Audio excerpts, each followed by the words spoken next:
नमस्कार दोस्तों, आज हम वेद व्यास जी द्वारा लिखी बाल महाभारत कथा का 14वां अध्याय शकुनी का प्रवेश पढ़ेंगे।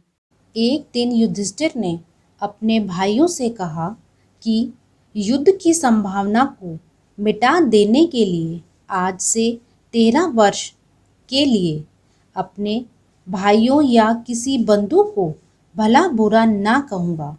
दुर्योधन और दूसरे कौरवों की बात कभी ना टालूंगा। हमेशा उनकी इच्छा अनुसार काम करूंगा। युधिष्ठिर की बातें उनके भाइयों को भी ठीक लगी। दुर्योधन राजसूय यज्ञ में पांडवों के ठाट बाट की याद से बेहद उदास व चिंतित रहता था।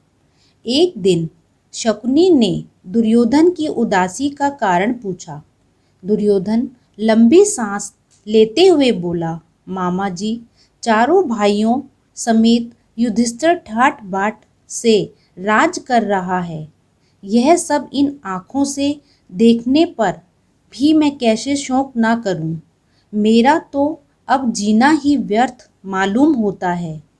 शकुनी ने उसे समझाया कि उसे पांडवों के सौभाग्य पर जलना नहीं चाहिए, क्योंकि उसे भी कोई कमी नहीं है।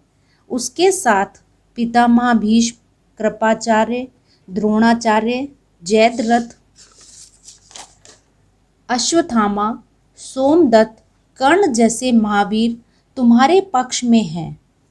इन सबकी सहायता से तुम सारे संसार पर विजय पा सकते हो। फिर दुखी क्यों होते हो? यह सुनकर दुर्योधन बोला, जब ऐसी बात है तो मामा जी हम इंद्रप्रस्थ पर चढ़ाई ही क्यों ना कर दें। इस पर शकुनी ने कहा, मेरे पास एक ऐसा उपाय है कि बिना लड़ाई के ही युधिष्ठिर पर विजय प्राप्त की जा सकती है। शकुनी ने उसे बताया कि युधिष्ठिर को चौसर के खेल का बड़ा शौक है, पर उसे खेलना नहीं आता। हम उसे चौसर खेलने के लिए न्योता दें तो युधिष्ठिर अवश्य मान जाएगा। तुम तो जानते हो कि मैं चौसर का मंजा हुआ खिलाड़ी हूँ।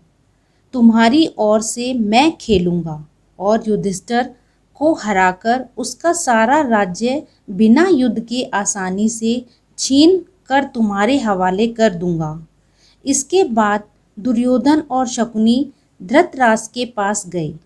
शकुनी ने बात छेड़ी, राजन, देखिए तो आपका बेटा दुर्योधन शोक और चिंता के कारण पीला सा पड़ गया है।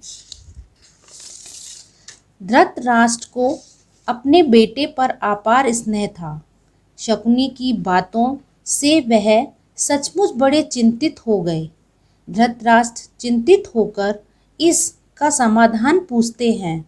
शकुनी धृतराष्ट्र को चौसर खेलने के लिए पांडवों को बुलाने के लिए कहता है। धृतराष्ट्र बोले, जुए का खेल वैर विरोध की जड़ होता है।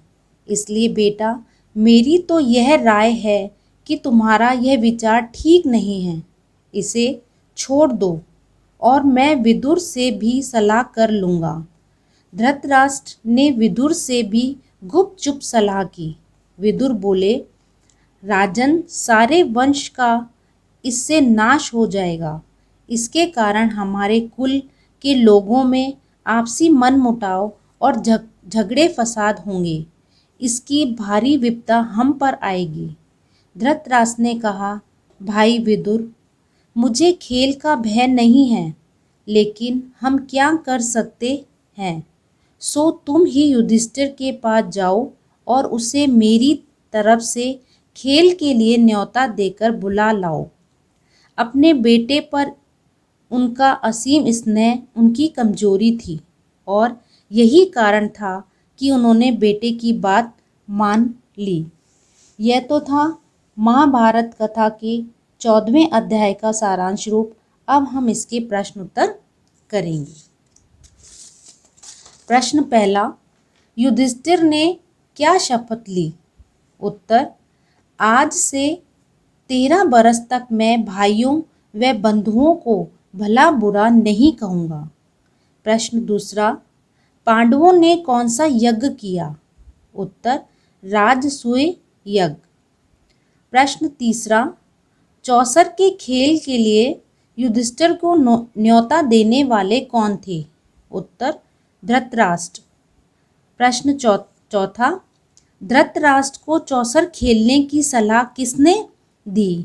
उत्तर, मामा शकुनी ने।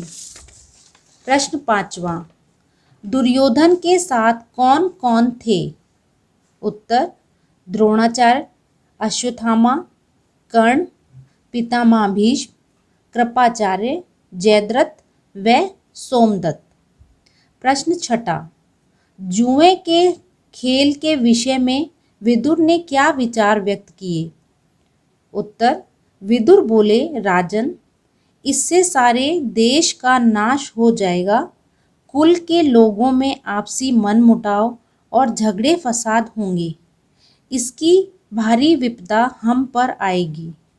प्रश्न सातवां, चौसर का खेल वैर विरोध की जड़ होता है, इसलिए बेटा मेरी राय है कि इसे छोड़ दो। यह बात किसने किससे कही? उत्तर, धृतराष्ट्र ने दुर्योधन से कही। आपको ये वीडियो कैसी लगी मुझे कमेंट बॉक्स में ज़रूर लिखें और इसके बाकी अध्याय पढ़ने के लिए इस चैनल को ज़रूर देखें व सब्सक्राइब करें।